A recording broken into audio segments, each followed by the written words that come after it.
যারা আছে সাক্ষ্য প্রমাণের ভিত্তিতে যারা প্রকৃত অর্থে দায়ী, কারণ আপনি জানেন যে কালকে যে যখন ঘটনাটা ঘটেছে সেখানে অনেক মানুষ ছিল।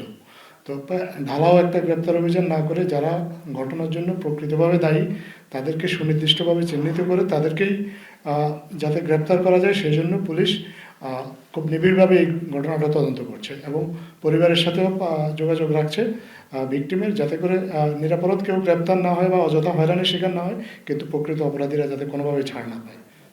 কেমন সময় লাগতে পারে সেটা তো একেবারে সুনির্দিষ্টভাবে বলা সম্ভব না। এইটা আপনাকে মন্ত্রণালয় বলতে, বাট এটার মূল চেঞ্জটা হচ্ছে যে পশু থেকে এটা প্রাণী, এটাই মেন। ওইটা ওই ইয়ে রিলেটেড, ওই ল রিলেটেড। আপনি আগের আইনটায় ঢুকলে, ওয়েবসাইটে আছে আইনটা, সেখানে ঢুকলে কোন জায়গায় দায় মুক্তি আছে সেটা পাবেন, সেটাকে বাতিল করা হয়েছে। RFL gas stove hassle free auto ignition নিশ্চিত করে ঝামেলাহীন রান্না। আরএফএল গ্যাস স্টোভ নিরাপদ ও ঝামেলাহীন। আমরা মনে করছি রাজনৈতিক দলগুলোর মধ্যে এখনো যথেষ্ট সহিষ্ণুতা আছে এবং একটা দুইটা অবশ্যই আইসোলেটেড ঘটনা ঘটছে, আমরা সেটা অস্বীকার করছি না।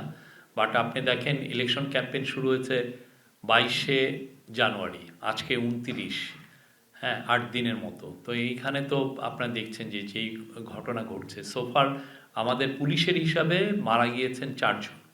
এই ইলেকশন শিডিউল ঘোষণার পরে মারা গিয়েছেন মোট 4 জন। আপনি যদি এটা কম্পেয়ার করেন আগের ইলেকশনগুলোর সাথে, তাহলে দেখবেন যে আমরা বলবো যে সিচুয়েশন, অবশ্য ইলেকশনের এখনও প্রায় 2 সপ্তাহ বাকি আছে, এখনও বলার মতো কিছু হয়নি। বাট আপনি 2014 সালের 5ই জানুয়ারি যে ইলেকশন হলো, তার আগের আপনি যদি ইলেকশনের সহিংসতা দেখেন, ওই ইলেকশনে 115 জন মারা গিয়েছিল।